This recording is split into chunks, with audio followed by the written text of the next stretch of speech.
All right. Coming to you live from beautiful Bay Ridge, Brooklyn. This is the first ever episode of the Mets Corner. I'm your host, Steve Antaki, and this whole setup was thanks to my lovely girlfriend, Maggie Rose. Wouldn't be able to do it without her.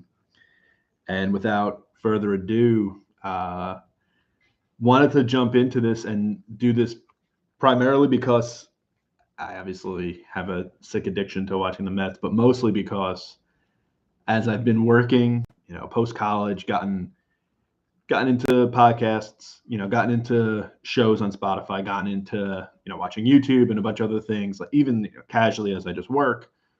I noticed that there's a void of shows that have baseball coverage immediately after the game or even a day or two after the game. A lot of people don't, they'll record a podcast on a Tuesday and I'll be talking about a game that happened last Thursday. And baseball is just too common. It had, 162 games in 180 days. Like you need to talk about it every day. It's made for sports radio, which was my first true love when it came to absorbing sports. And as I've gotten older, I've grown much closer to it. I love it. I think it's one of the greatest inventions in the world. And it's a great way to bring people together. It's a great way to discuss things you love. And that for us is the Mets. And I would definitely say that this show or this, whatever you want to call it, site brand is done in an effort to mirror like a WFAN, a radio broadcast. That's why I'm doing it on Spotify Live. That's why I'm doing it on YouTube.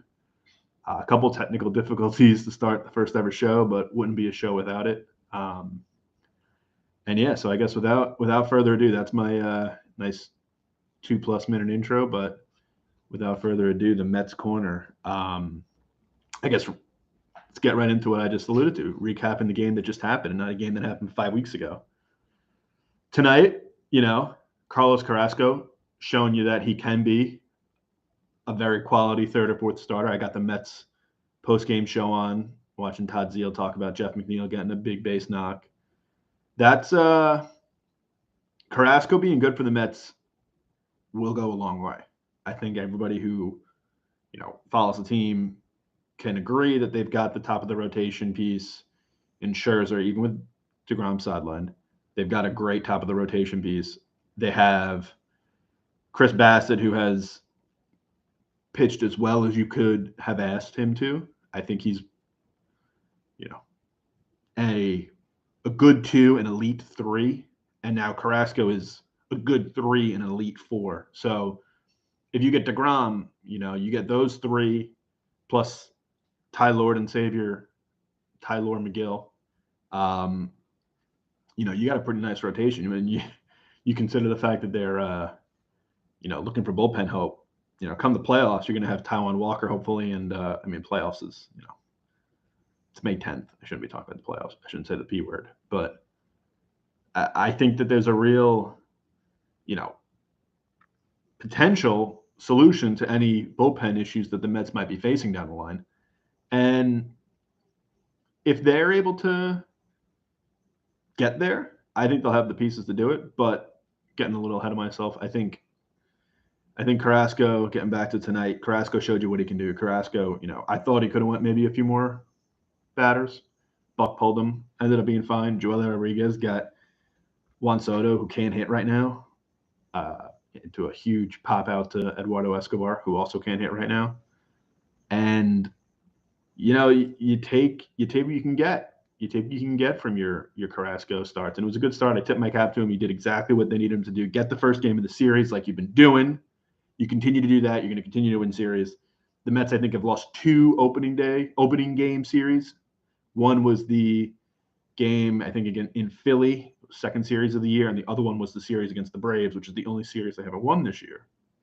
So kudos to Carrasco. Goes out there, pitches well. I think he's got to have, I'm going to guess he's got a sub-3 ERA, or at least close to it. Bullpen, Drew Smith, the God doesn't ever give up a run. It's unbelievable. The Mets won the Lucas Duda trade, as everybody says on the Twitter, and you got to keep riding the hot hand. He's obviously one of the main guys we trust in our pen, as he should be. Joely Rodriguez, Frank Fleming's greatest nemesis, has really proven to be a rather reliable lefty arm, and only getting lefties out. That needs to be said. And then Edwin Diaz, just absolutely disgusting, continues to be. I think it was Cesar Hernandez that gave him a decent at bat in the last inning, or was it Elisar Hernandez? Either one of the two. One of the two gave him a great at bat, but everyone gets the job done. What else is new? I mean, the Mets, flipping to the hitting side, awful night for Marte, 0 for 5 with 3 Ks. I mean, he looked lost at the plate, but the thing about this Mets team, one guy has an over 5 3K night, he'll his teammates will pick him up. James McCann. James McCann went 1 for 3 with an RBI. And every at bat was a good at bat. Every at bat he did something good. I couldn't believe my eyes. I've been very hard on James McCann in personal conversations with people because he has struggled to come through in the clutch. He's obviously going to always be compared to JT Realmuto because the Mets front office for some reason decided to go with him. But I tip my cap. He had a lot of good at bats tonight, and he's had a lot of good at bats as of late. So I'm going to be easy on James McCann. He had a great night. I tip my cap to him. Jeff McNeil had the big 2-base knock. That was the obviously play of the game for the Mets. I think they needed somebody to come through. They only happened once really. Even and on the bottom of the ninth, they got another run in as well. J.D. Davis had a productive out, which is the story of this team. Productive outs, getting guys over, playing smart. Lindor not getting picked off second base, I think, in the 4th or 5th inning. Like, those little things add up. And this team has continuously, they learn how to speak, done the right thing, and gotten guys over. So, it was a good night. It was a good night. You start off with a team, you got an awful team in the Nationals. I don't care what anybody says. I don't care if they have a potential Hall of Fame player, which they do, and Juan Soto. They have a potential Hall of Fame player, Nelson Cruz, which they might. They need to be beaten. The Mets play them 19 times this year. They need to be beaten 13, 12. Mets are 4-1, off to a good start. Considering all those games have also been in D.C. And now you're lining up. Corbin was probably, even though he's had the worst ERA of all these guys, probably the guy the Mets were going to have the most trouble with this week. I think tomorrow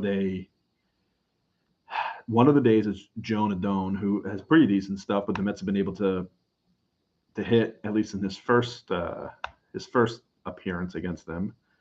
But other than, and the Mets tomorrow have, again, thy Lord and Savior McGill.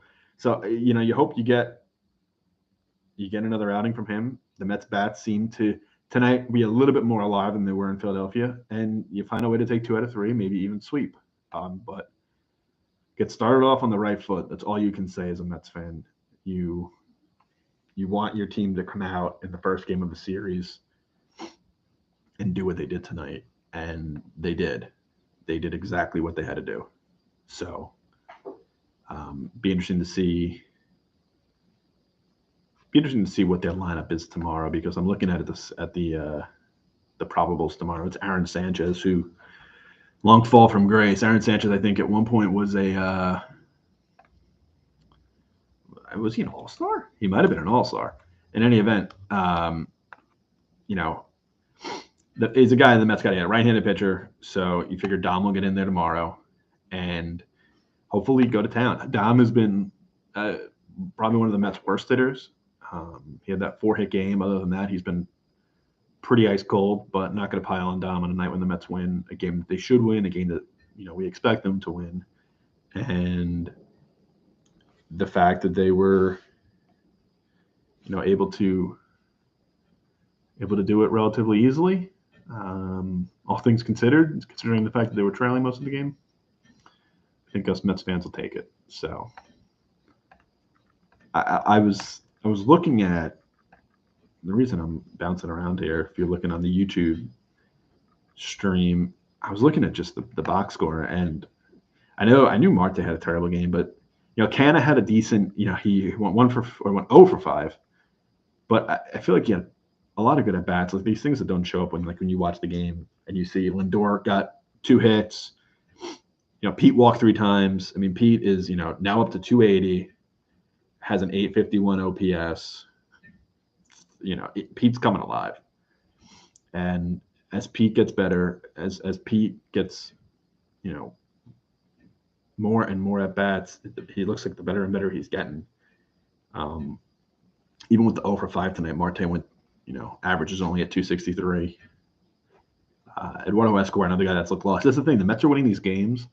They're 21-10 and 12-5 on the road, and they're finding a way to win when, as a team tonight, you pretty much got nothing out of Escobar. You got nothing out of Marte. You got nothing out of Canna, and they find a way to win. And I mean nothing. They really pretty much got nothing.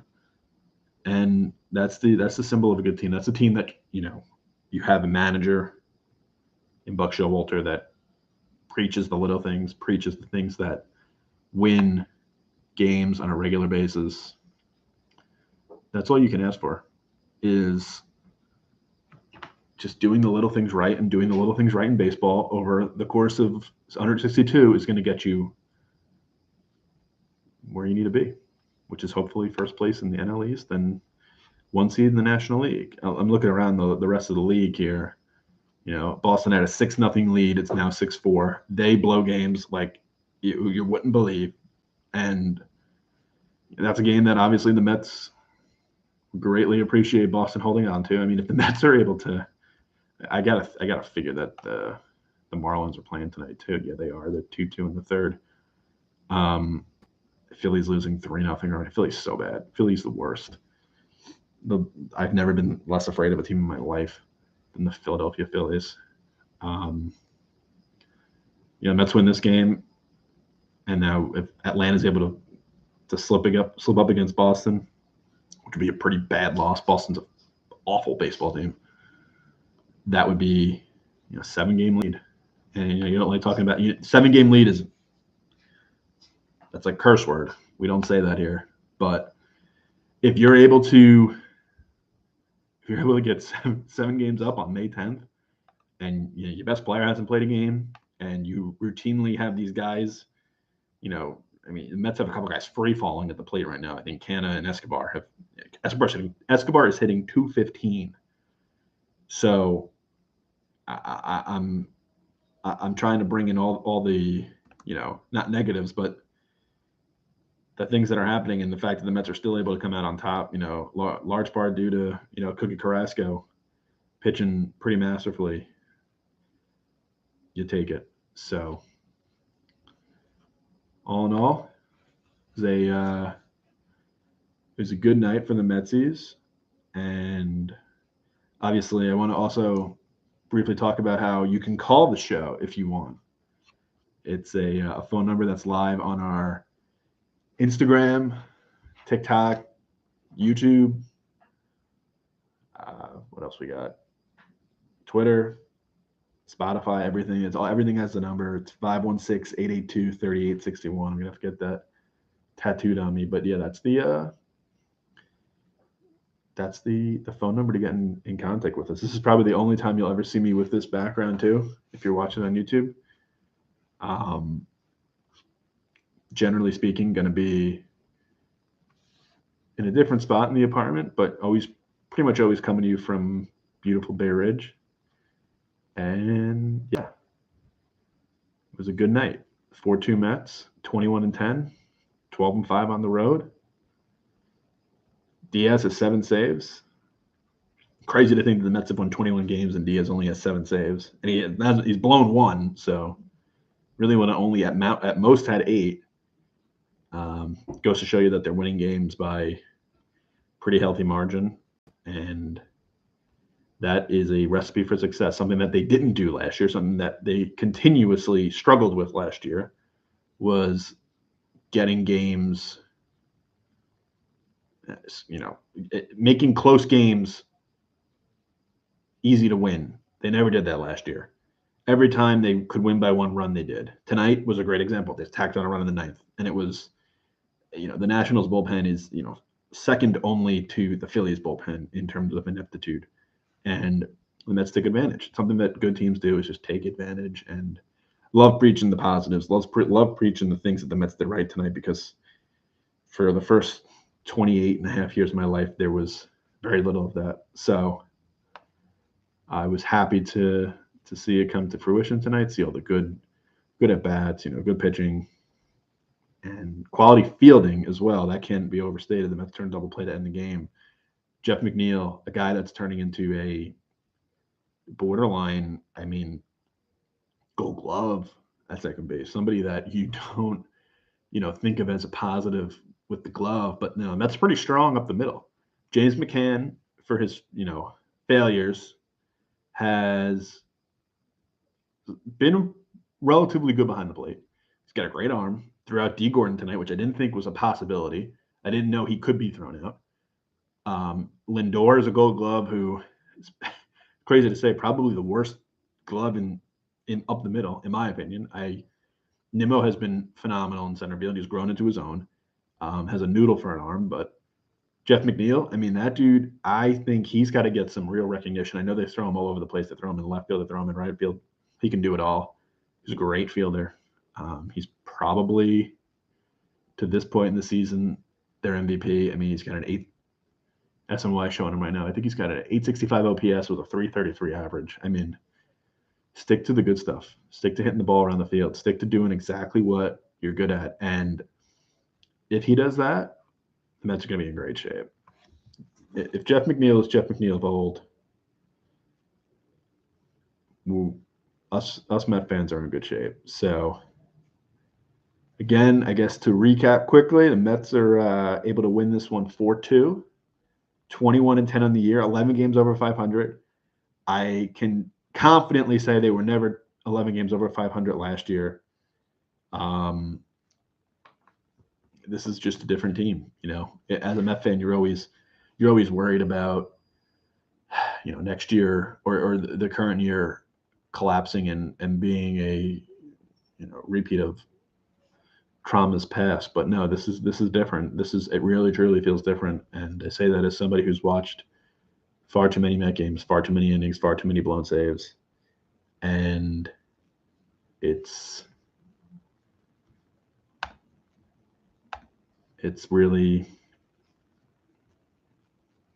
been good. It's been good. So that's the first live stream. Thank you for watching, and we'll be back tomorrow.